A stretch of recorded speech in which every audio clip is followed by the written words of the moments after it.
মাত্র সিটি কর্পোরেশনগুলো একাই দায়িত্ব না, জনগণেরও দায়িত্ব। জনগণও সচেতন হতে হবে। জনগণ এবং সিটি কর্পোরেশন আমরা উভয় মিলে এই সমস্যাগুলোর সমাধান কল্পে এগিয়ে যাব। জানি সন্ত্রাস, আজকে এগুলোকে মোকাবেলা করাই হলো আমাদের চ্যালেঞ্জ। এবং তার সাথে সাথে যেহেতু এখানে বিভিন্ন কর্পোরেশনগুলো কাজ করে নাই, সেই কারণে মুখ থুবড়ে পড়ে আছে প্রশাসন।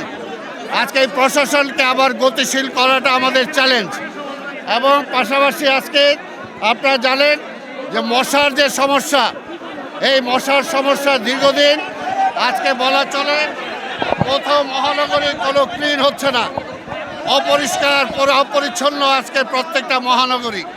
কাজে সেই কারণে এইটা একটা চ্যালেঞ্জ আমাদের। মশা তো আছে, মশা নিয়ন্ত্রণ করার জন্য আমরা চেষ্টা করব। এবং সেটার জন্য শুধুমাত্র সিটি কর্পোরেশনগুলো একাই দায়িত্ব না, জনগণেরও দায়িত্ব। জনগণও সচেতন হতে হবে। পরিষ্কার পরিচ্ছন্নতা শুধুমাত্র সিটি কর্পোরেশন করতে পারবে না যদি জনগণ নাগরিক সচেতন না হয়।